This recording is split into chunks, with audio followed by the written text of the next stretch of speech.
Hi, everyone, and welcome back to the 2025 East County Prep Football Preview Show for week number 4 here in the East County. Dave, we've got a blockbuster matchup this week. We've got several great matchups involving our ranked teams here this week. We got 13 games to go over in all. You've heard from some of the coaches here this week as we prep for some of these big games, and what a weekend it was last week as well, Dave. We saw some great games, some great finishes, some great performances. We had a great time with the Sultans getting off the bus last week after their road win at Hilltop. And man, they'll be right back in action. A couple of 3-0 undefeated teams there, but we got other blockbuster matchups with 3-0 teams, ranked teams as well, and try to keep up on all of our clubs here on Friday night. Dave, thanks for getting together.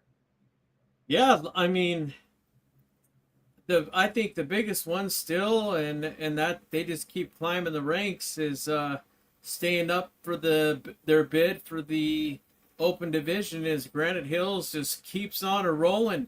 I think that was a huge win that keeps their bid alive. And after going to the desert at a big win at Gilbert against Perry and paying them back, and boy, did they pay them back. They looked really sharp on both ends of the ball. I just thought, really, they were a great team last year, but I think they are that much improved, and I've been saying it in a game by game. Now we have them playing Mission Hills again. And we've been doing it, talking to Coach Cobbs. He was saying that they've been playing them pretty often now. And I was thinking of the 2022 game. I think you actually shot the footage, or maybe your partner at the time had done it. But Coach was saying that they faced them the opening game the last 2 years, beat them 27-17 2 years ago, and then 28-17. I was talking about how good the program is, and they do have a long history of winning. Really, Mission, and as far as Mission Hills is concerned, he thinks the biggest difference this year versus this team and last year, they seemed to be a little bit more skilled at the skilled positions. And defensively, he's saying that they might have lost a little bit. They don't have the dominant pass rush anyway that they've had in the past. But overall, more solid across the line. It will be a good game, and they have to protect the football. You know what? And that's what Cobbs has been saying all year long, is make sure that we're protecting the football. And both have had multiple turnovers when they played each other. Think whoever turned the ball over less is going to end up winning the football game, is his synopsis. And the quarterback committed to Penn State has a strong arm he was talking about. And they've had success against him the last 2 years, picking him off, get this, 5 times, Ramon, in the last 2 games. He's going to Penn State. He better figure it out, because if he's getting picked off that often, he might be riding some pine.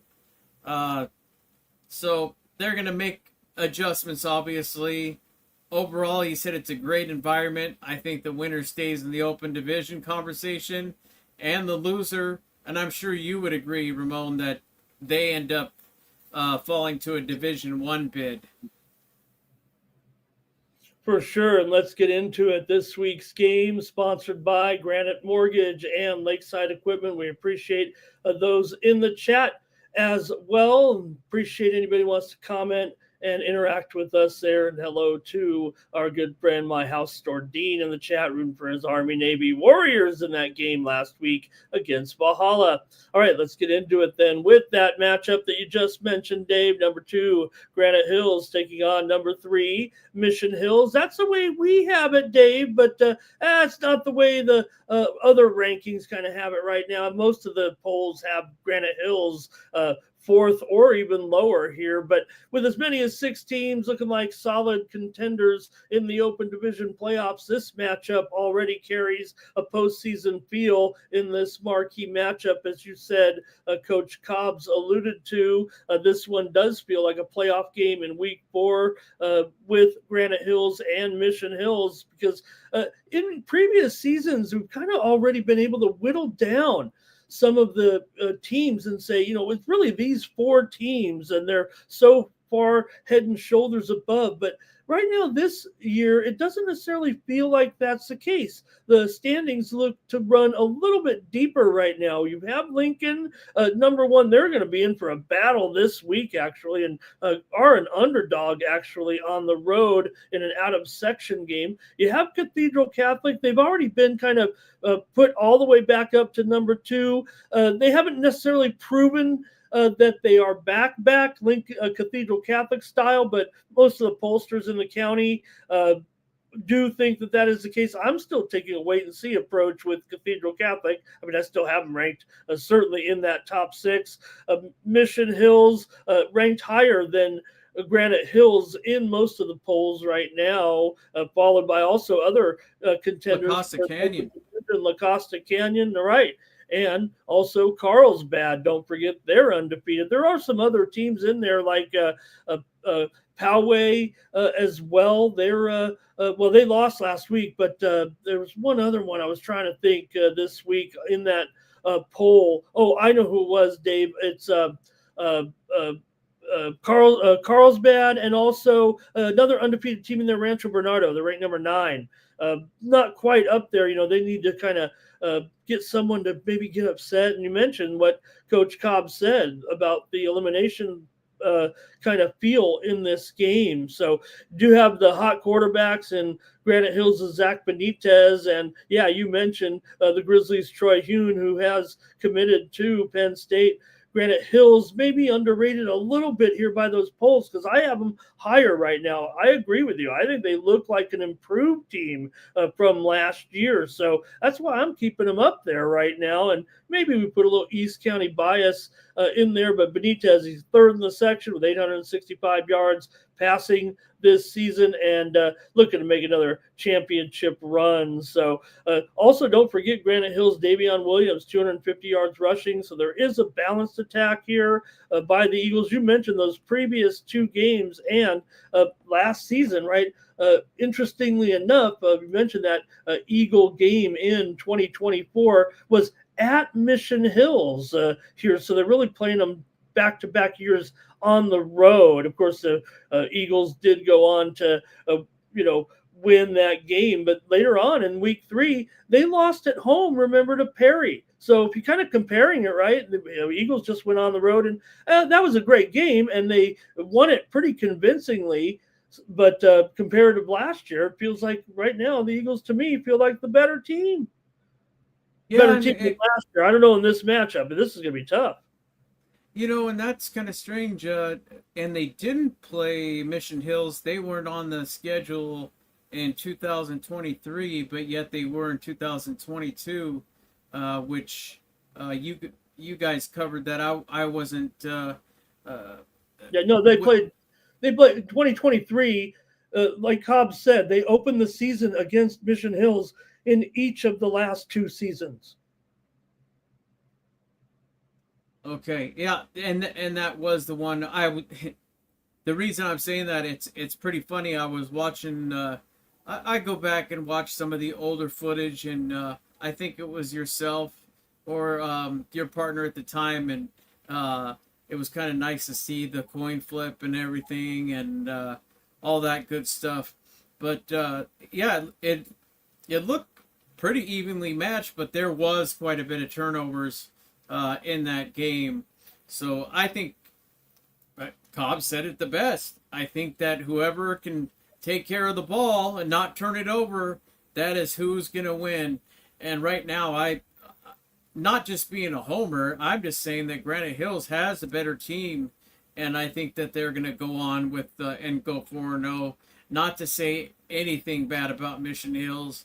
I mean, they got a great squad as well. But that could drop them down a few spots, not to mention down to the Division One. And you know what, Division One is not like you're losing the season. I mean, that's the next best. I mean, there's nothing wrong with that. Well, there isn't, except that Granite Hills is the defending Division One champions, and after you do that, you want to try to take your shot the next season and try to earn your way into that open division. And it could be that one loss could take a team out right now, especially with these six good teams. Now, granted, they do end up, some of the teams do play each other down the line. So a couple are going to end up with one loss. They're not all going to be undefeated. Like I said, Lincoln's going to play an out of state game, an out of section game this week, and they're going to be underdogs. They're going to get, now, it probably won't hurt their rating at all because they're expected to lose. Actually, it may, a tick down when you do lose, but because of the strength of schedule, Lincoln can be a team that can go on and win more games and still end up in the open division with a loss. Just the fact that when you play Granite Hills and Mission Hills here, and you're kind of playing one of the open division teams, that kind of loss is more costly to your power rating and could keep you out of those top teams, especially, like I said, when you're talking about those great quality teams right now that are up there. Cathedral Catholic, La Costa Canyon, who's obviously they crushed Mount Miguel's open division hopes already, and Carlsbad is kind of a perennial team that contends for the open division title as well. So I think it's going to be a really good game. I mean, obviously you don't have to go that far, but I think it's going to be a tough game for Granite Hills. That's what I'll say. Now, Granite Hills has pulled it off the last two times, no doubt about it, including on the road. So maybe I should be a little bit more of a homer here, but I think Mission Hills, I'm going to pick them by 1 point, just, on the basis that everybody else has Mission Hills ranked ahead of Granite Hills, but me. Maybe that's why I'm supposed to take Granite Hills, but I'll leave that to you because I know you're going to take the Eagles, and man, I want to see them win. Can't wait to watch that game on Friday night. Well, let me ask you this, dude. Right now, if we were to, the regular season were to end right now, and they were to play Lincoln, what are your thoughts on that? What do you think? Do you think Granite Hills has the offense and defense and the special teams to be able to take out the speed that they have on offense over at Lincoln? Is it a possibility? I think Lincoln is that much better than all the teams right now. Maybe even a couple of touchdown favorite over Cathedral Catholic. So I think no matter which team Lincoln would be matched up against, I think they're at least 2 touchdown favorites or more over all of these teams. Quite frankly, right now, that's just the way I feel about it. That Lincoln is our. Interestingly, if you look at some of the state ranking polls, Lincoln and Cathedral Catholic are kind of right next to each other, and I don't know if that's necessarily the case in my book. But this Cathedral team, they're always going to rebuild and reload, and maybe they were down there a little bit. When we talk about a down year for Cathedral Catholic, right? That means they lost like 2 games here, but they definitely haven't been. They fell back a little bit there for a year. Not fell back Cathedral style. I mean, they're never going away. Yeah, Ramon, I think you hit the nail on the head. I am going to pick Granite, and I'll tell you the score in a minute, but I think that Cathedral Catholic is one of the teams I think Granite Hills has a great chance of defeating this year anyhow. But for this one right here against the Grizzlies, they've done so well against them so far, twice at their house. 3rd time's a charm for them to sweep them up. And I'm going to pick Granite by 10. All right. I like to hear that. And it doesn't get any easier for Granite after this, Dave. Let's say they do beat Mission Hills here and get a great victory, and they go on the road out of section next week against Los Al, which Los Al's a pretty good program, but then they play at Cathedral. So they get another chance to get another key win. If they can beat somehow, Mission Hills and Cathedral, don't forget they still have to play Mount Miguel and Helix, and even Steel Canyon here in league play. But it does feel like if you could beat Mission Hills and Cathedral and then win the league title like you're expected to, you're a shoe-in for the Open Division playoffs. So these are the playoffs for Granite Hills. Those Every first game. games are nice games, right? To beat Oceanside. Oceanside, we look at them right now. We'll talk about them too because Helix plays Oceanside. They're 0-3, Dave, and Oceanside has played so far the number 2, number 3, and number 4 ranked teams in San Diego County. So it's kind of hard to say they're 0-3 when they've played, teams like Granite Hills so far. I'll tell you about that when we see them up again here. I'll be the one to try to, if any of the guys see it, to fire them up here. I'll take Mission Hills this time around. But look, they beat them twice. And why couldn't they beat them again? And pick off Troy Hume. I think the one thing about the Eagles we've talked about, yes, they're improved on offense. That passing game, as good as it's been, they have more weapons. Right here's the funny thing about it, is looking at trying to look at the lead. The Eagles really don't have any reception lead. Jack Benitez is one of the top quarterbacks statistically so far in the county. None of the Eagles receivers are really top-rated receivers because they got so many of them. He spreads it around. 7 different guys have touchdowns so far. One time, one game you got, Walker as a star, and the next game you got other players responding as well. So that's what they have right now. The Eagles' great balance here at this point with that offense, and they, this running game here looks pretty solid too. So the other strong point of the Eagles, of course, the great defense overall throughout the defense, but their secondary, they've been great, Dave, for the last several years. I mean, we've talked about them, right? Remember, the defensive player of the year has been a kind of a safety from Granite Hills a few years ago, remember? So that's their strong suit, really. And if you say, talking about trying to stop Troy Hume, the Penn State candidate, and look at, we've seen some of our guys so far excel in the Big Ten. Look what Carlsbad quarterback Julian Sayin did in his big game there against Texas. So we got guys, and we got our guy. Don't forget, we got our guys playing at Michigan State. Maybe he'll get a chance this year to get in there. So this is going to be great. Granite Hills. And I'm going to keep saying it until they can't stop people, and that's, let's just call it the no-fly zone, because that secondary is that good.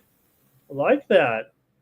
They're the Eagles, and they won't let you get through. All right, Dave. We'll go opposite there. That way we can highlight it even more when they pull off that victory in the North County. And look, yeah, it hasn't been a problem. I mean, for the Eagles, sometimes on some of those road games. Now, I know the North County can be tough for sure, but they did it before. They can do it again.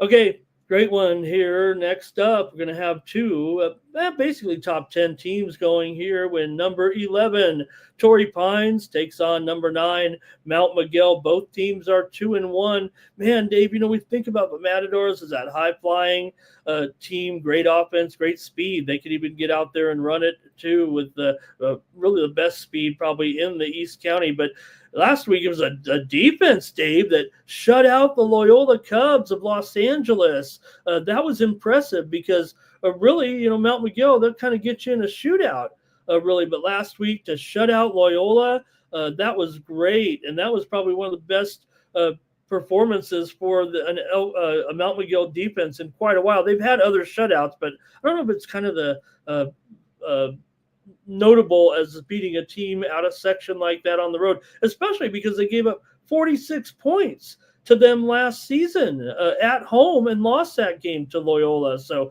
look, you're going up against a Torrey Pines team that is known for strong defense, but they couldn't really get it going against Rancho Bernardo last week and lost the game 17-13. And Rancho Bernardo is the undefeated team there right now. So this should be another tough test for Mount Miguel and one of the games of the week in the county.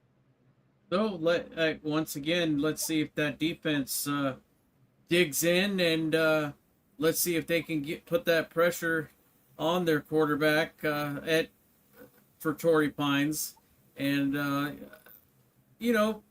losing to Rancho Bernardo. I mean, that's to be expected, but I'm sure Torrey Pines is licking their chops, and they're in a very vengeful mood for Friday night, and I'm sure that a lot of people are picking Mount Miguel because they are playing in Spring Valley, and I'm sure Torrey Pines is. They're probably not liking that, and with that being said, I'm gonna say that Mount McGill has their work cut out for them, but this week, I think we're gonna be different on this one as well. While they did shut them out at Loyola, going up to Los Angeles, and I picked against Mount McGill that time. I'm a little more. I think Torrey Pines has a better chance, and I'm a little more comfortable picking them going on the road into Spring Valley. It's going to be a close one, and I'm going to say Torrey Pines wins by a field goal. Yeah, I'm going to go with the Matadors here in this one. No doubt that Blake Miller's done a good job. You mentioned the Torrey Pines quarterback so far, but just 300 yards so far in a couple of games. I think he has. Maybe I don't know if I have his updated information. I didn't include that, but they are more known, like I said, for their defense at Torrey Pines right now, but that doesn't mean they're not one of the most formidable teams in the county here. They do have the one loss so far this season last week to RB. RB is now ranked 9th, and still Mount Miguel, they're ranked 8th in the media poll here right now, which is actually a notch higher than we have them. And they have Torrey Pines kind of also I think number 16 in the UT poll, and we have Torrey Pines number 11. So I think this looks like a better matchup that I have it anyway. I do think it will be Mount McGill this week. I think they'll get the win here by about a field goal or so, I think, for the Matadors in this one. Man, they've got real solid talent here right now at Mount Miguel here, and I don't know if it's fully been on display just yet. But it'll definitely be a tough test here against Torrey Pines. But I'm going to go with the Matadors in this one. Well, and you picking 3, and I'm picking the Torrey by 3. I think it's just a great matchup. I think that it's going to be who knows? It could be a game won in the trenches, and maybe they're not going to go to the air. Maybe they're going to dig in and let their offensive line create those holes and get him in position, and maybe some clock management rather.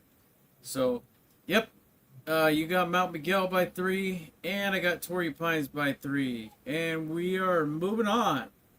Yeah, this one will be two teams that will definitely be in the Division I playoffs and contenders here for sure moving forward. All right, next up.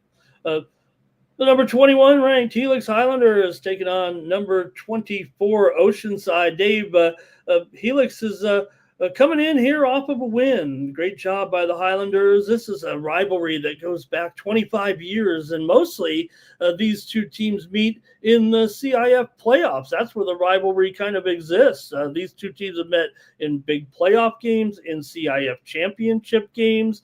Oceanside has been kind of a rival of Helix, a postseason rival, a section rival, if you will. Helix has pretty much gotten the better of them, but Oceanside's had their share of wins over the years as well over the Highlanders. So I think that kind of bulks up the renewal here as this one. Helix have to go on the road. Now, like I said, Helix is taking on an Oceanside team that's 0-3, Dave, but I still have them ranked 24th in my poll.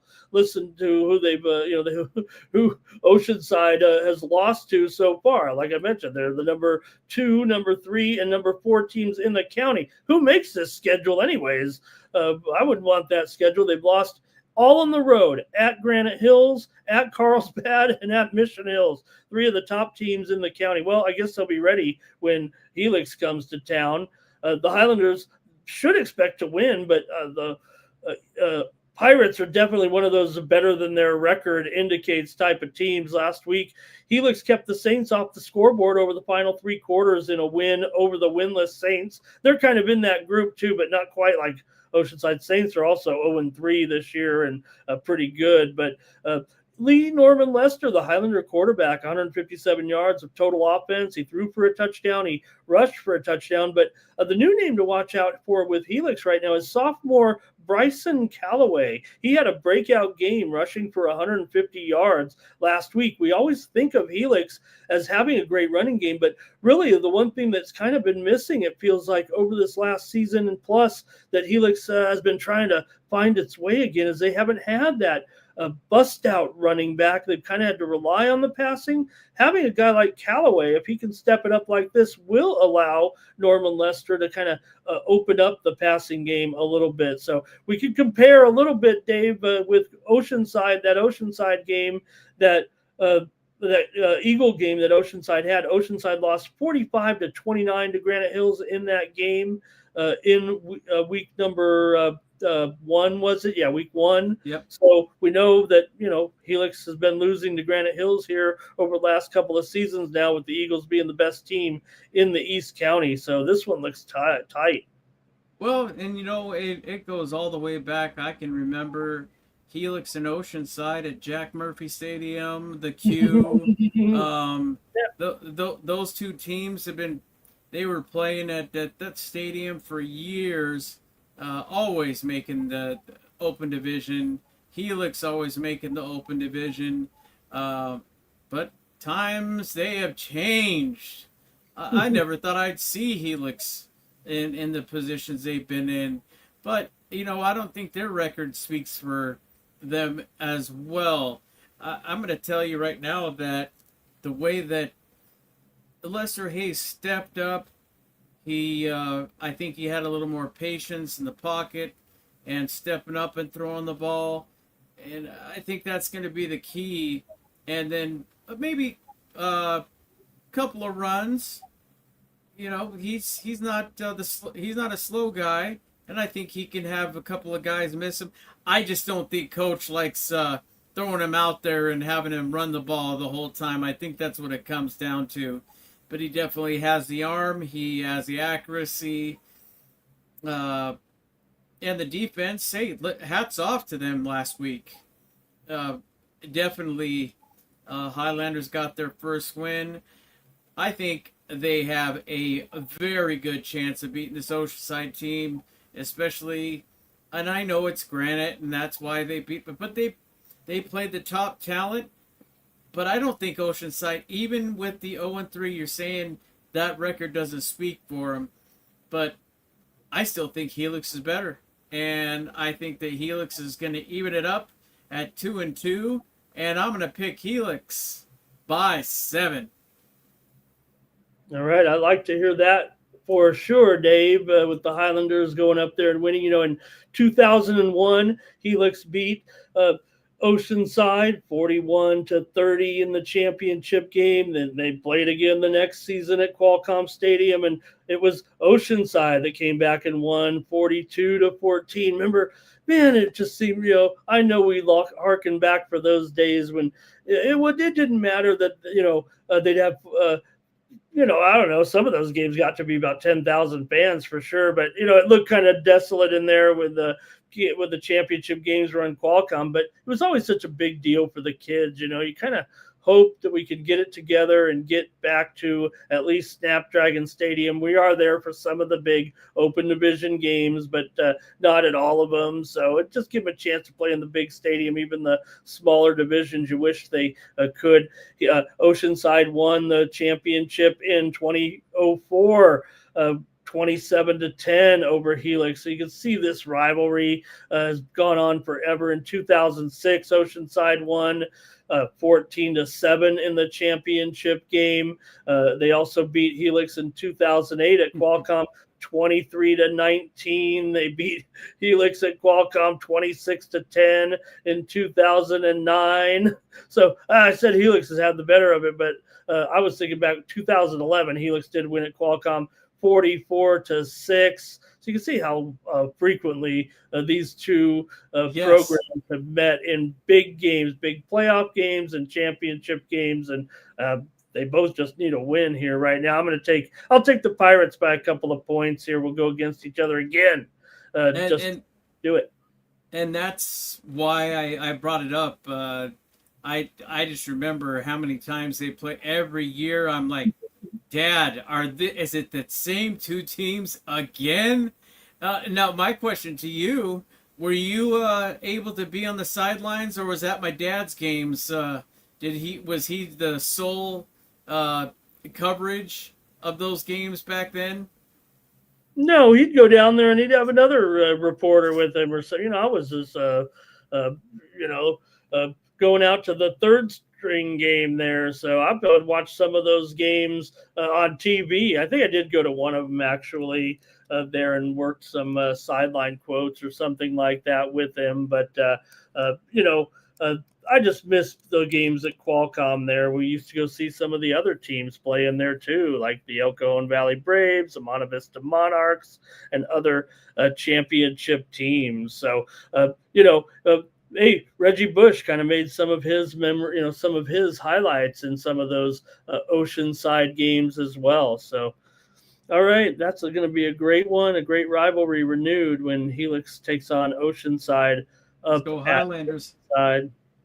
Yeah, go Highlanders. I'll take them. I'll take the Pirates here. They're at home. They need a win, and like I said, here's the other thing, Dave. I mentioned those three teams that they played. They actually were not close to any of those teams. I mentioned, yeah, maybe Oceanside here played a real tough schedule, and you don't expect them to really hang with those teams. Like I said, lost to 16 to Granite. They lost by 34 points against Carlsbad, and they lost by 36 to Mission Hills, which also is kind of works into what we're talking about with that Granite Hills game. So you kind of compare the teams a little bit. Well, I'm sure that Coach Jones is gonna take those little tidbits and he's gonna take those clips of film, and that's why I think Helix has a shot at evening their record at 2-2. Like I said, by 7. All right, great. Hey, Dave, how about one of the Oh, hottest teams in the East County right now? The Cougars of Steel Canyon are 3-0. They're in our poll certainly, and not only that, they're off to their best start since 2019. Man, Steel, you'd think, it's been not exactly easy for the Cougars here of late, but it feels like the team is right back where we expect Steel Canyon to be. Now, Rancho Christian's a pretty good program. They might be more famously known, Dave, as the school that produced the Mobley brothers of NBA fame, but they've got a pretty good football program as well. I only mentioned that because Eric Mobley, their dad, went to Helix and ended up being a coach of the assistant coach of the Rancho Christian team and went into college coaching. But this could be a real a grinder of a game, but I think that's what the Cougars like and need. They usually have a great running game. We think of the great running backs the Cougars have had over the last decade or so, but this Cougar team, Dave, is known for its passing with Gavin Kaga, uh-huh. the junior who has over 500 yards in 3 games so far. Rancho Christian, they're even more about the pass. More than 2/3 of their offense comes via the air. Senior Riley Lander has 15 receptions and 4 touchdowns in 3 games. So don't let that 1-2 record fool you. This will still be a tough game for Steel Canyon.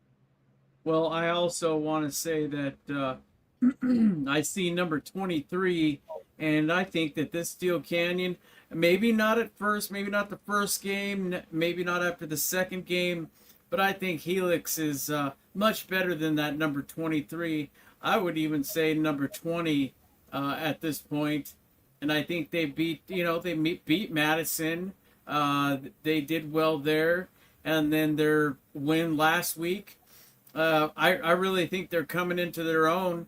Are they as good as they were back when Fishburne was at quarterback? Probably not, but they're darn close. And I think Steel Canyon is, they might even be able to bid for Division 1.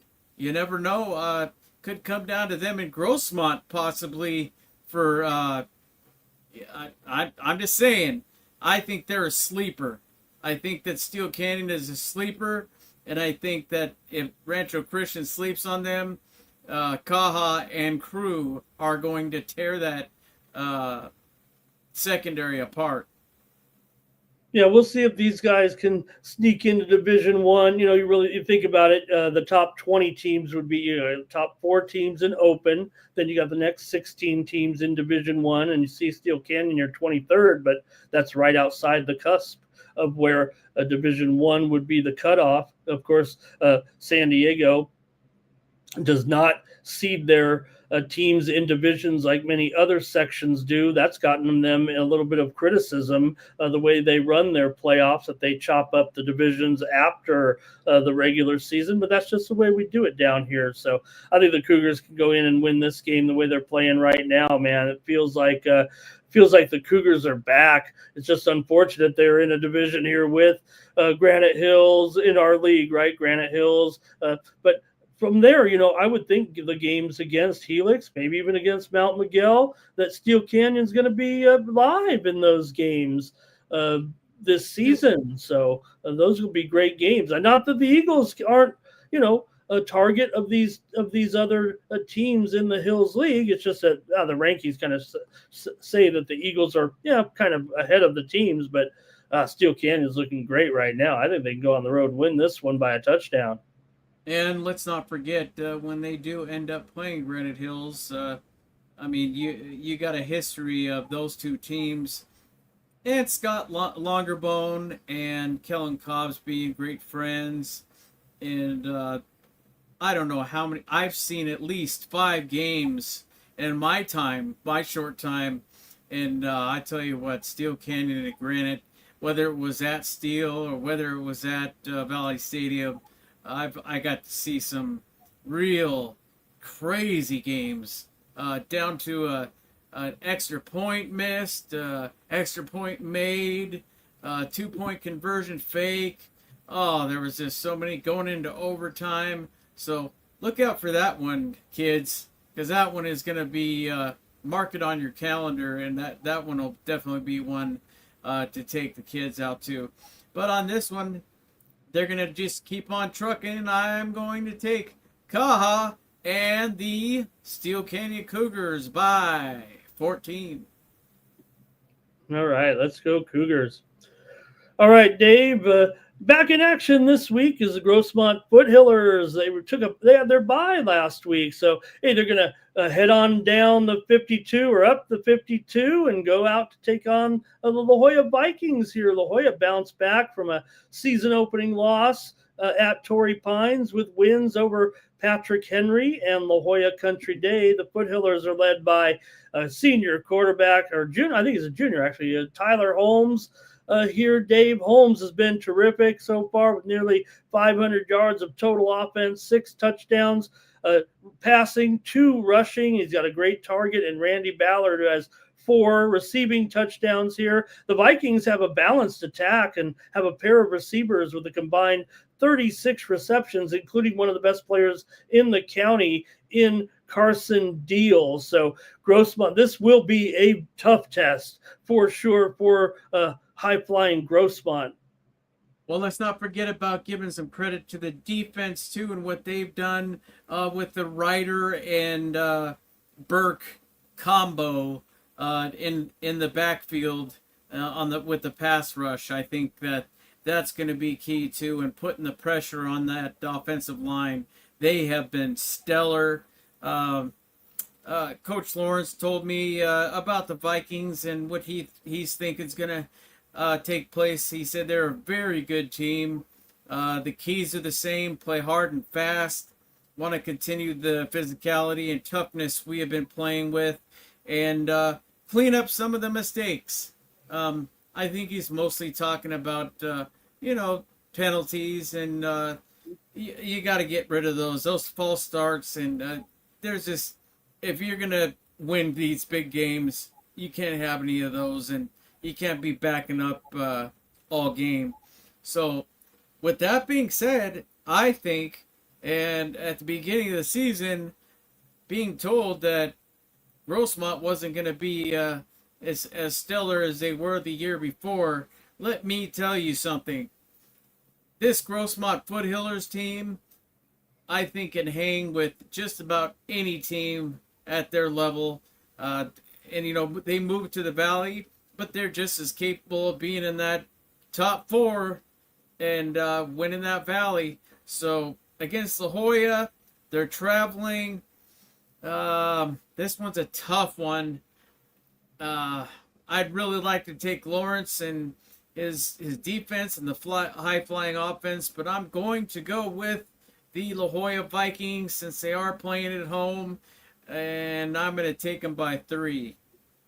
Yeah, Dave, I want you to, and maybe because Coach told us maybe we're not going to be as good this year. Maybe that's why they aren't going to win this game. I don't know. It really, but La Jolla, you look at the rankings, they're probably more of a 2-touchdown favorite. I think it'll be closer than that. I think Grossmont can hang within a touchdown here of this one. They can be live to win the game as well with that offense certainly here. So I'm going to have to agree with you, Dave. I'll take them even by a little more. I'll say La Jolla wins by 7 here in this one. But man, that'll be a good one too. The funny thing is, and again, they're on the road. So, but I have Grossmont currently ranked 25th in our poll, Dave, but I have La Jolla ranked 29th. But still, when you factor in the home field there a little bit, maybe that does overcome that ranking here a little bit. No one voted for the Foothillers or the Vikings in the media poll this week, so they're not really getting the respect. They only carried out about 20 places there, really. But again, Grossmont, you figure, like I said, the top 20 teams in the ratings that get into Division One, Grossmont may find themselves very close to it in the end, but they could end up in Division Two where they'll be a championship contender there for sure. So kind of a fine line there, because in Division One they will be a little bit overmatched against some teams, I would think. But if they end up in Division Two postseason, they could win a CIF title, and that very well could be where they end up. If they win games like this is where they'll end. They might go to Division One because they're an underdog here against a kind of a comparable opponent. These are great games this week, man. The coaches did a great job selecting their own opponents and everything. It really makes sense on some of these. Well, I also think maybe, and it's just thinking outside the box, that maybe the bye early on too, why the media didn't really vote on it. They kind of glazed over it. So that might have been the case. And I think Grossmont's, I think they're more of a 23 personally, but I'm still taking La Jolla by 3. But it definitely will be a close one. And again, if Burke and Ryder can get through that line and another strip sack and a couple of them and a scoop and score, I think that they have a chance to win this game. But I'm going to take La Jolla for now by a field goal. Yeah, Ryder Robinson, 3 sacks so far in 2 games. So they have some guys on defense, and that's where we've it's fair for us to say that's where Grossmont has had their limitations. And look, I think we had talked about in that last game having a great good defensive game, and that's where Grossmont can really make their strides if they are good on defense. Okay, Dave, another great matchup. Wow, look at this one. As Olympian will come to Santee to take on Santana. Wow, they bring a 3-0 record. They were 3-7 last year, but Olympian looks good. Both teams come in undefeated. Santana won this one 26-25 on the road last year. Remember, we got them. We got them there after they returned home from that game in the parking lot there last year, and we're really celebrating with them. I think that's where we met Coco and some of the guys last year after that game. But this time the Eagles bring in an offense that's averaging 43 points per game. But how about Sultan's quarterback, Ethan Miller? Man, he's one of the most improved players of the year here. It feels like compared to kind of his numbers last year. Coach, I said, man, Ethan's the man, and Coach is always diplomatic. Yeah, he's our guy right now, but we have this quarterback and this. But right now, Miller, he's the fastest rising quarterbacking star, at least in the East County right now. And don't forget our man, Coco Thornton, the junior. He's one of the East County's top players. He's one of those do-everything guys. 16 receptions, 13 tackles, and he had that interception this season. So this is going to be a real good game here. Both teams 3-0, and Olympic, by all accounts, pretty good so far. Well, as we found out last Friday, Olympian had actually defeated Eastlake, and that put him up to 3-0. And you were talking about Coco. He is not a two-way player. He's a three-way player. So he plays not only offense and defense, but he also plays in the special teams. So this guy is a true athlete. You can't even give him a position. His position is athlete. And I think he's done a phenomenal job. Great interview, too. So, Coco, if you're listening, you're definitely would be able to call a great game, too, if you ever wanted to do something in the journalism or some form of media someday. But for now, he's one of their key players. And I think I had mentioned to Coach Estes on our last show on Friday night that he could be a bid for MVP on that squad for sure. Oh, I agree. The Sultans have produced some great players over the years.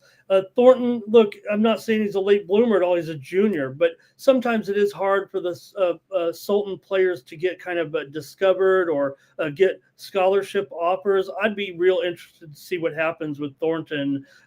He looks like one of those, semi-generational players for Santana. I'm not going to say he's a Leon Bender or anything like that, but he can play at the next level, especially with 2 more years of development. I think he knows that. I think the Sultans coaches know that as well, and I think that's why you see him doing so many things out there with the team really so far. And right now, he kind of looks like just one of the guys, and that's the way the Sultans are. They're so cool. But I do think that he is probably maybe one of the top players in the Grossmont Valley League in general, maybe the top player as far as his long-term potential. No disrespect to a guy what we've seen from Grossmont so far and some of the other teams, but I think Thornton is the guy with a future, quite frankly.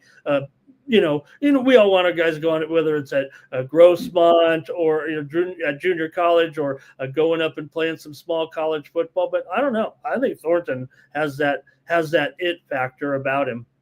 Here it kind of reminds me of, and I know that it's been a while, and I bring him up quite often, but he kind of reminds me of Logan Schmidt, the way he commands that defense, and the way he just has that leadership quality, and I think that's what, and I think he's one of the ones that pumps them up, keeps them, even if they're down. I think he's the guy that keeps them pumped up, and we can win this game. Doesn't matter if we're down by 20. Let's not forget how many different receivers caught the ball, how many different receptions by different players. I think everybody on the offense that was a wideout or receiver or tight end had at least a pair of receptions. Mm-hmm. So what does that tell me? That offensive line is stellar. So, and not to mention, Ethan Miller has just been on fire, throwing that pigskin around. So when you're able to distribute it like he was able to do, I think that definitely Santana, they're at home. They got the offense. They got the defense. They got the Coco. meaning MVP.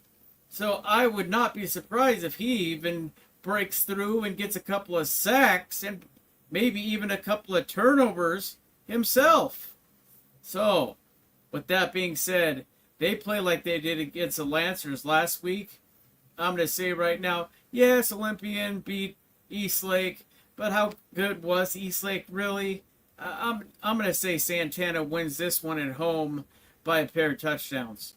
Whoa, that's big time, Dave. You know, the rating systems actually, the rating services actually have Olympian here by a 1 or 2 touchdown favorite. But I agree with you. Now, I don't think it's going to be 2 touchdowns. I think it's going to come down the wire. But I like Santana to win the game. Find a way to. I think they will find a way to win the game. And Miller, I don't know. He looks like maybe the best Sultan quarterback since Odewalt was back there right now. I think Miller really. I know I was putting Santana there fourth, and I called myself out in front of the Sultans and said, what was I thinking? Because right now the Sultans are pretty much, I think they passed the Wolfpack up for sure. They'll be favored in the game against the Wolfpack. I think this season, Monte Vista, that'll be a tough good game, certainly, and Grossmont as well. But I think Santana's kind of moved ahead of West Hills in my mind as far as ranking the teams of the Valley League so far. And hey, this will be a good one. Get out to Community Stadium here this week to see this one. I think I think that they're, if not number one, they're a strong number two in that valley. Definitely not four. I think they've hopped over a couple of teams. Santana's just been impressive, and not just at one position. They are a complete team, and I honestly think that this Santana team is one of the most complete and probably one of the best in at least the last decade.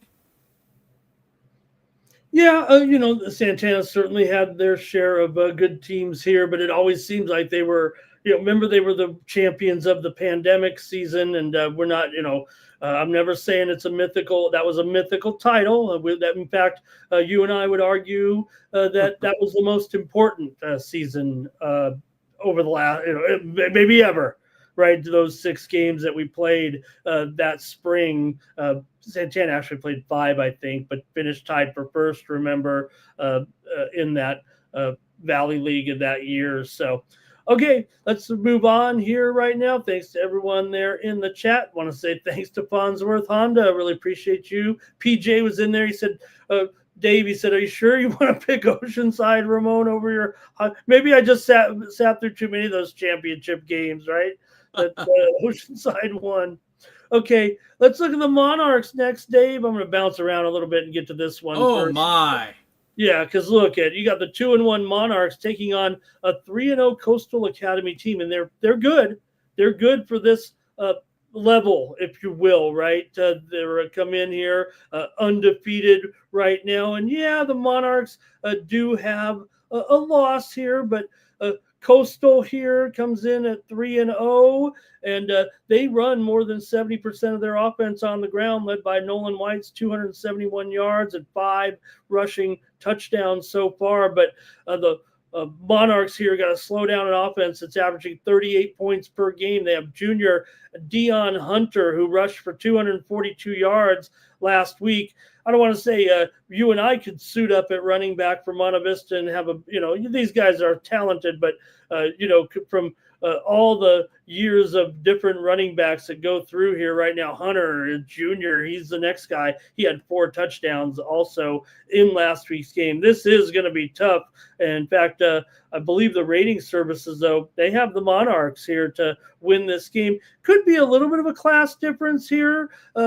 Monte Vista's, considered the higher rated team, if you know what I mean, coming into the season. Just at Coastal, they play a little bit of an easier schedule here too so far. So it's still, this is a rated kind of even. Maybe Monte Vista is the favorite though. Yeah, and then they had Dupree Flanoid, number 30, 5 rushes for 58 yards and a touchdown. And let's not forget Derek Taylor, 3 of 4. Listen, we already know that the Monte Vista Monarchs, as a rule, are a running team, and they will run at you until you are worn down. But I do like the fact that Coach Colbert likes to mix it up when you least expect it. Derek Taylor is perfect for that. He was 3 of 4 for 48 yards, and he threw a touchdown as well. Xavier Carpenter, 2 receptions, 40 yards, and a touchdown. Great defense. The coach was saying great defensive effort with the goal line stands. They had quite a few of those last Friday. So overall, I think it's just the whole team. And, they are one of those schools like Elkhorn Valley that doesn't really have a lot to choose from as far as players. So they have a small team, but here's the thing. I think they got a lot of talent in that small team that goes both ways. And I think, like you mentioned, Deion Hunter, and then we have Florence, and then we have Taylor. I mean, we got plenty of superstars. With that being said, I think Monte Vista, I think it was a fluke. I think they should have beat Kearney in overtime. They've got to be kicking themselves. They're fired up about not winning that game. Kearney, they're okay, but for them not to be able to win that game, only score 6 points. That caught me by surprise. Yeah, and then they go and score 49 points last week. So I'm saying that this Monte Vista team is going to handle Coastal Academy, and I'm going to actually say by 14 for sure. They're going to go 3-1.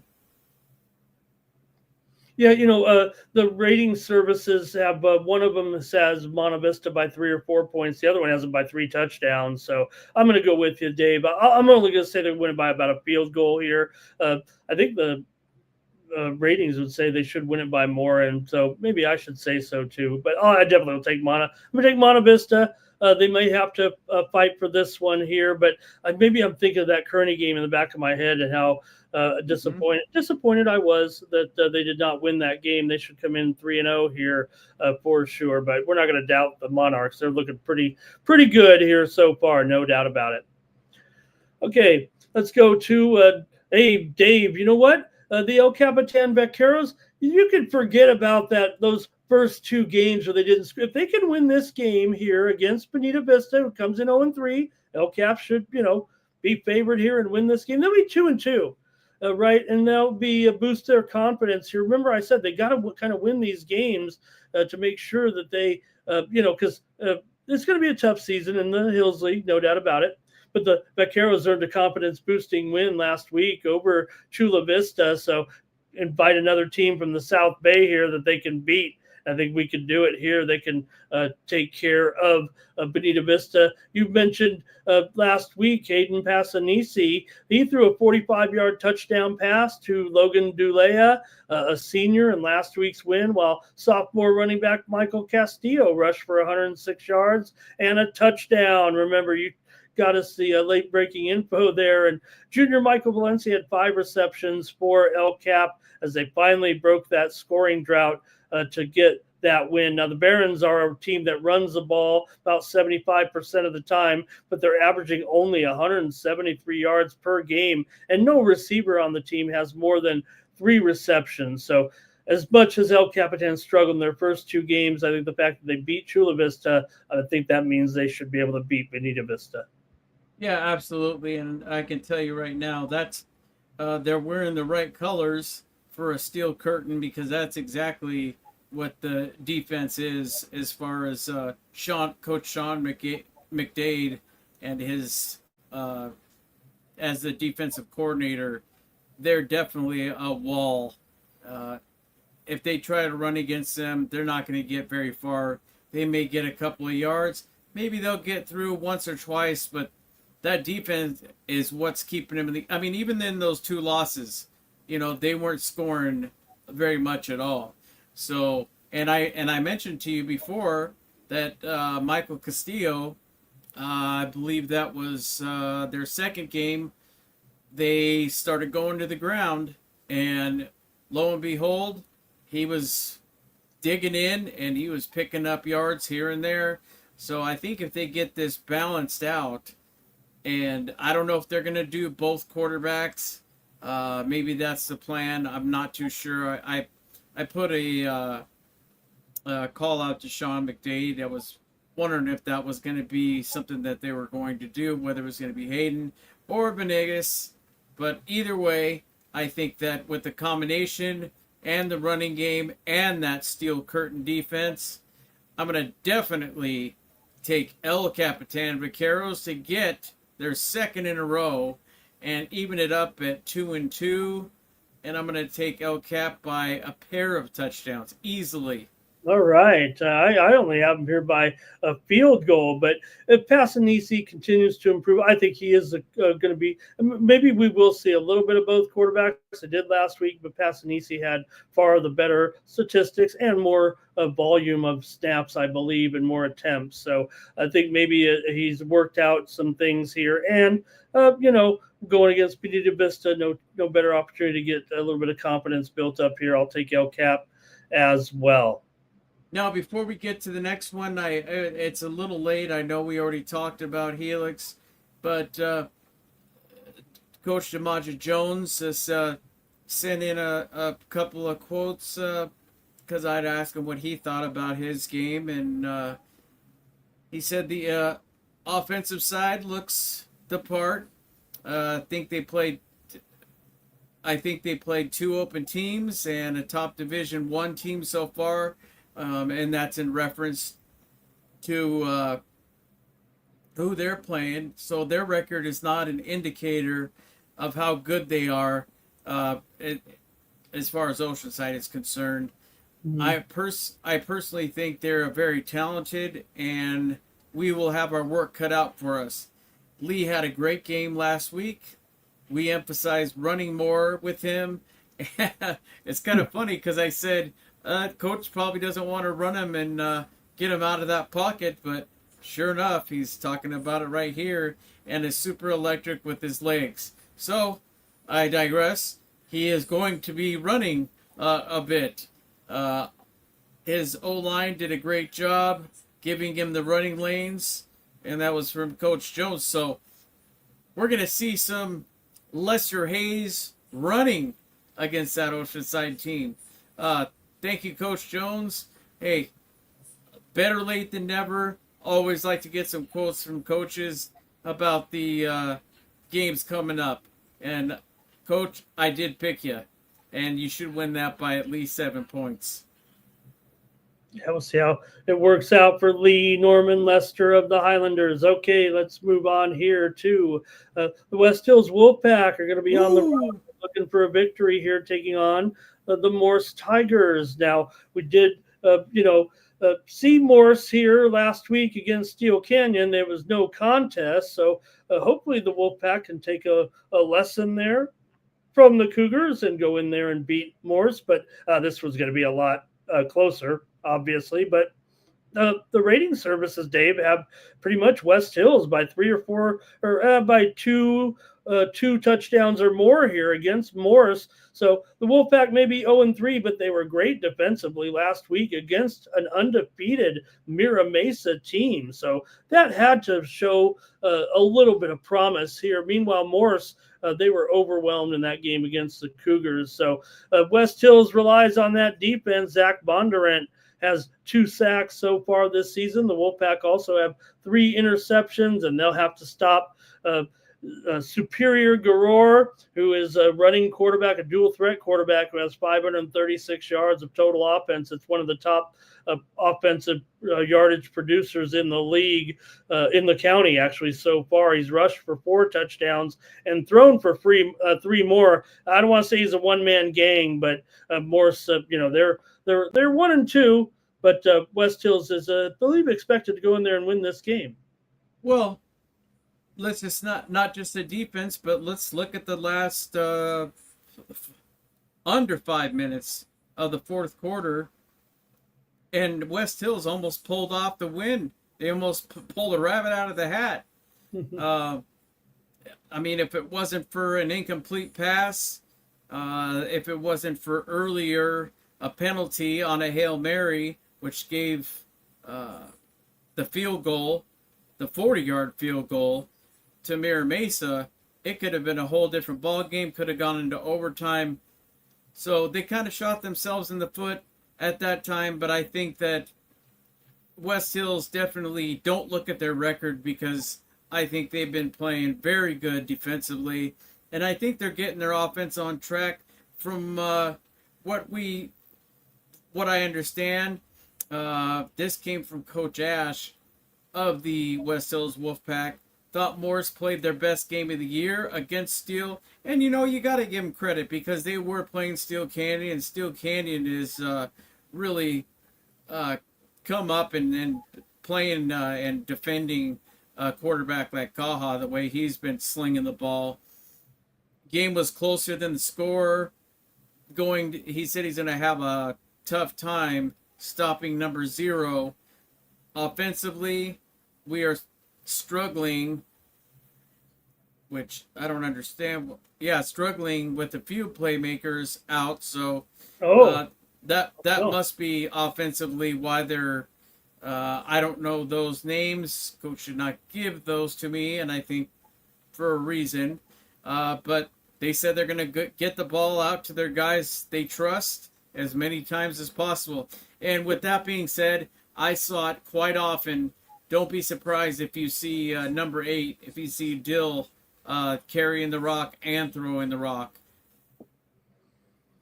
Yeah, for sure. I'll take West Hills here by a couple of points. I still think I want to see more. I want to see it from West Hills. I want to get this win, and I'm not going to shortchange Morris because they do have, like I said, one of the top players in the county in Superior Garor. But I guess they just don't have much of a supporting cast. But they do have a win so far under their belt due to the Morris Tigers. So and West Hills is on the road here, don't forget. So when you don't have a win, it's kind of hard to find where you can get that win. But Morris's win was 41-0 over Orange Glen.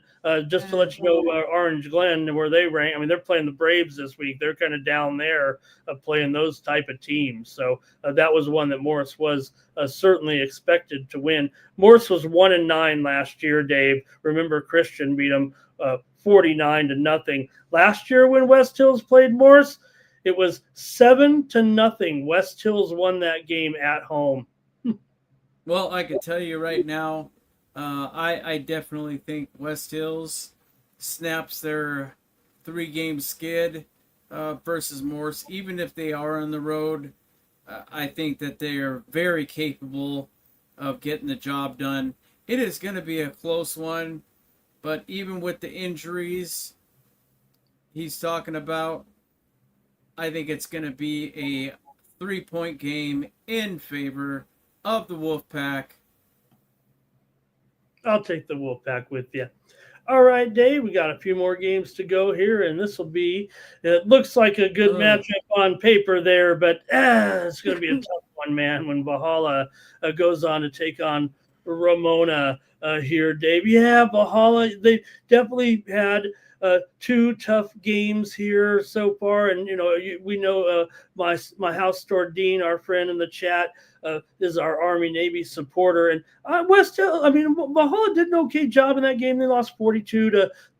Army Navy is pretty darn good, and they also lost to Mira Mesa just 28-8. So I don't think it's been, I think Valhalla is no longer a pushover, I think is what I would say from those last couple of seasons. They're going to be in every game, and this one might be tough too, but look, the rating services kind of have this one as pretty much a blowout. One of them by maybe like 3 touchdowns, another one by maybe 4 touchdowns. And I think Valhalla has the wherewithal. They have some very good defensive players right now that maybe they could stay in within 3 touchdowns or less here. They've been outmatched, obviously, in those last 2 games, but Jackson Newman, he really hasn't been able to see what we saw last year from Newman. Did a good job in the win that they got, but so far he's accounted for nearly 3/4 of Valhalla's offense, including 200 yards rushing. The passing just hasn't quite been there yet. You see Zachary Hagar, 3.5 sacks so far. It feels like Valhalla's defense is dramatically improved right now, so they could use a little bit of offense here. But they're playing a tough non-league schedule when you think about it. They took that road trip. Yeah, they beat that team, and they were supposed to win that one. But when they played Mira Mesa, Army Navy, at Ramona, next week they play the Hamashaw Helmet game before going into league play against Steel Canyon. That's going to be another tough one.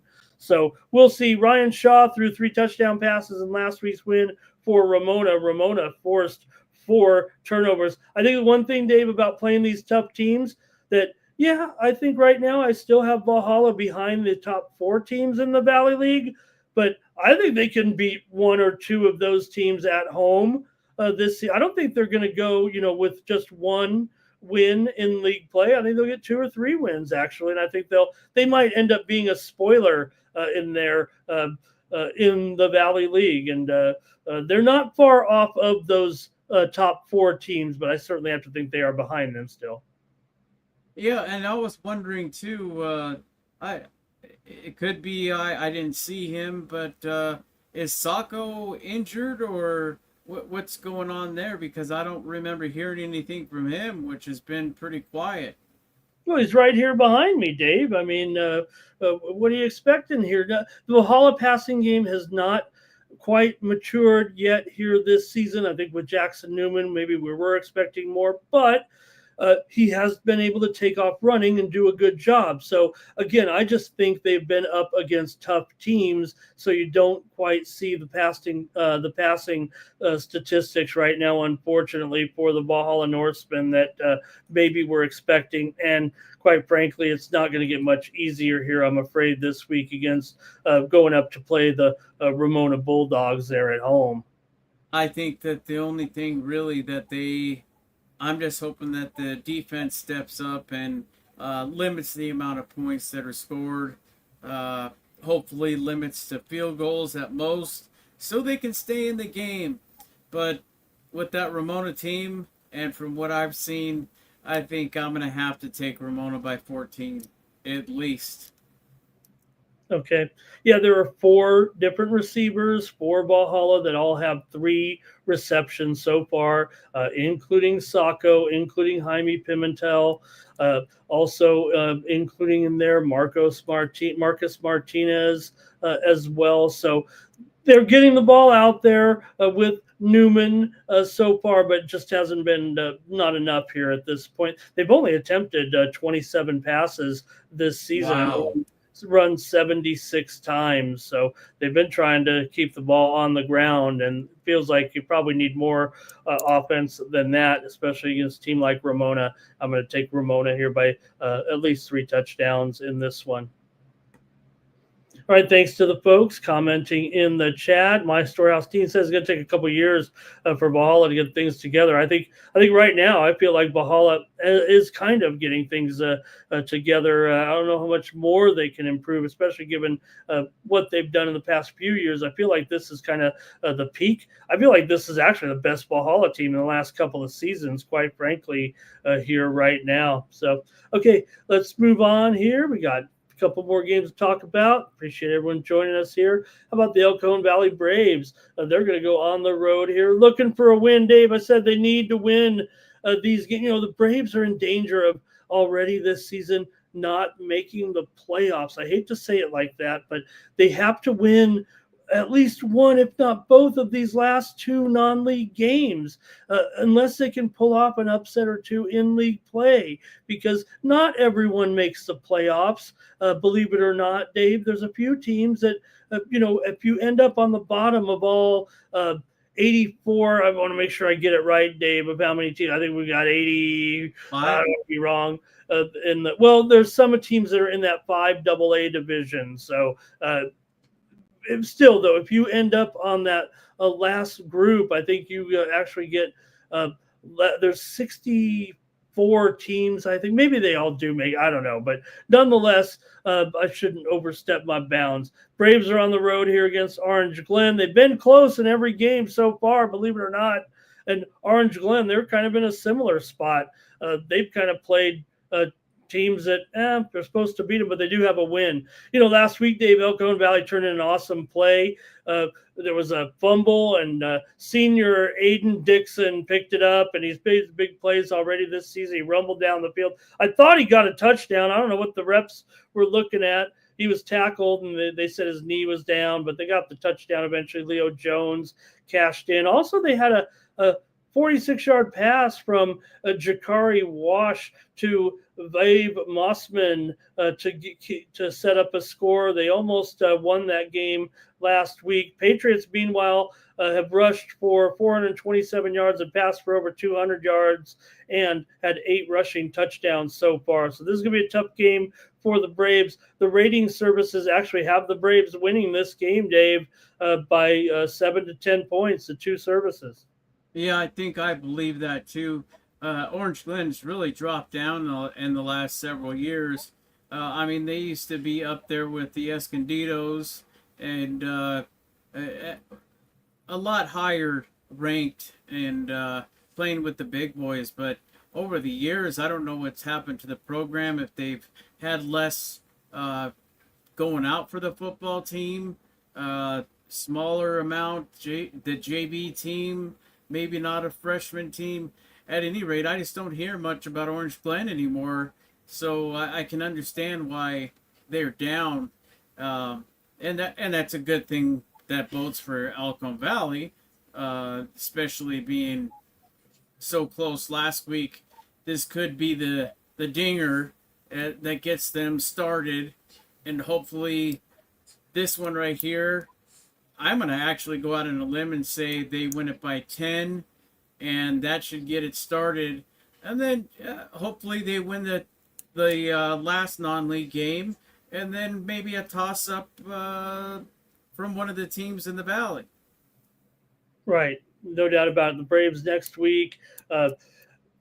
The Braves next week will end up playing at home against Castle Park. It's going to be another winnable game. I feel like all 5 of these games were winnable, but so far the Braves have scored 37 points so far this season, and they're averaging allowing 30 points per game. As far as Orange Glen is concerned, their victory was over Tri-City Christian, definitely a pushover of a team, and they lost to Maranatha Christian, who is also in that 5AA division. They don't enter in the big pool. Okay, I'm going to take the Patriots here to knock off the Braves. Whoa! Yeah, I'm going to go. I want to see the Braves prove it here right now. Okay, let's go to the next one here. PJ, PJ, a former Brave, he's going to go with the Braves. We got to get this win, Braves. That's Let's right. go. All right. Next up, Dave, we've got, Dave, the Mountain Red Hawks are they're arguably the most improved team. I don't even know if it's arguable. They might be the most improved team in the county this year. They won just 1 game last year. They won 2 games the year before that. They won 3 games the year before that. They won 4 games the year before that. You'd think they're going to win 0 this year, but no. The Red Hawks are off to their best start since 2011, and this looks like their best team since that 2018 team that you keep referring to. Remember that year they beat San Ysidro 35-0. So I was there. Yeah. The Cougars are slightly rated higher here, but this Mountain Empire, this has a different feel so far. The Cougars the Red Hawks did catch up with us. Go over to eastcountysports.com, Dave. I wrote about all 3 of their victories so far. We did trouble reaching them, but got in touch with Coach Cam Keller. This is the man that I have to think right now. I'm sure the whole Red Hawk community's got them all together, but it feels like this is the man that has to be responsible for this turnaround. It feels like, probably got some nice kids in there and doing a great job, but hey, he's the new coach, and all of a sudden, boom, this happens. So taking on San Ysidro here on the road. Both rating services have San Ysidro to win, but I don't know if they're taking it into account right now what's going on at Mountain Empire here so far with this team. So what do you have? What do you know here with these two? This is going to be a good game for sure. But Mountain Empire is, I believe, expected. They're underdogs in this game according to the ratings services out there. Well, forget the rating services. I think this team from Pine Valley is 3-0, and they're 3-0 for a reason. I think they've been coached up. Best coach since 2018 when Coach Van was towards the end of his tenure. And now we're 3-0, and we're at the top. And I want to just say that we're also going to be sending our own Vic Morano down there to get some photos of our red hot Red Hawks. Oh, that's awesome. Then I had trouble finding any. I wanted to find some cool art, and I did find some photos of the Red Hawks. I might have had to go to Calipatria's news site to get it, but man, that'll be great. And he'll put those on his Instagram, and I'm sure they have their own photographers out there, but we just haven't seen any on the internet. So with Vic's awesome camera and awesome pictures, that'll be a real treat for them to come out to San Ysidro. Hope you're watching Coach Keller and the Red Hawks, and make sure you follow LV Morano. I'll put it in there in the story. I'll put his Instagram. I'll embed it in there so they can see, because obviously they're going to get about probably 20 or 25 awesome pictures from that game, hopefully with them celebrating. The first picture I actually saw of the Red Hawks this year, Dave, on the internet when I was trying to find any information, was after that first game. They sat beneath the scoreboard like a team does when they've got a monumental win, and I think that's what they felt when they got that first win with Coach Keller. But right now they ain't worried about posing under. Well, maybe they are posing under the scoreboard until they lose. Well, let's see if we can pull that bus out of the garage and maybe get a few Red Hawks hopping off on their way back from San Ysidro with another W at 4-0. Yeah, we know they'll be on the bus for a while there anyway, heading back to Pine Valley. So, yeah, I'm going to take them to win for sure, Dave. But it'll be close. But to me, I know those games were a few years ago, but they beat San Ysidro in back-to-back years. That not only that 35-0 game that you were at, but remember they also played a year earlier, and I think. If I'm not mistaken, we sent a photographer out to that one too when they were at San Ysidro, and it was 28-21 the year before, and San Ysidro actually won that game. So I kind of think that they've made the trip before, not these kids obviously, but the program has, and they had success down there. So I think they can win this game. Oh, for sure, and I got Mountain Empire by 14. Oh, geez. Okay. Good enough. All right. We got one more here. Battle of winless teams here right now in Victory Christian takes on Foothills Christian. Foothills Christian, unfortunately, they got kind of rated kind of high. It kind of helps them a little bit, I think, but they're 0-3 right now. Victory Christian's 0-2. Victory Christian is a Chula Vista-based school. Foothills Christian will be searching for their first win, and they could get it here.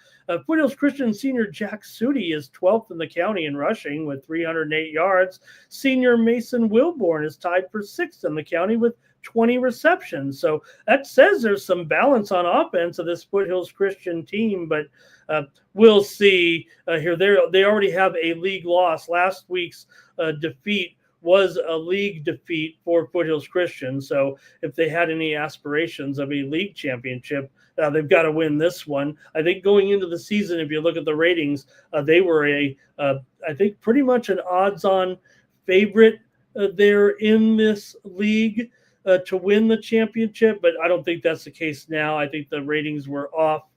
Whoever, it's tough when they were coming from the 8-man. They had to try to place them here, and since they were so dominant in 8-man football, I think they gave them a pretty high rating, like, they can transcend into 11-man football and probably be pretty decent still, but it didn't happen the first time, and it's not happening this time. No disrespect to them, but it just feels like it's a little bit tougher to take your program from the 8-man to the 11-man game, especially when you're dealing, have a new coach as well. So this will be Victory Christian's league opener after losses to Castle Park and to Mar Vista.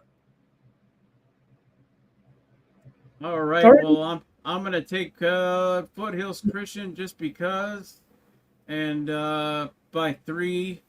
And other than that, great job, and looking forward to some great games starting off with that Granite game, and maybe Elkhorn Valley's first win, West Hill's first win. But how about all of our East County teams? We bid them good luck, and we will be seeing them in 2 games and hopefully a couple teams on the bus. For Ramon Scott, I'm Dave Dickens. Thank you for joining us. Thank you, Dave. Great job. I will take Foothills Christian to win this game. Thanks a lot for joining us here on the East County Prep Football Report.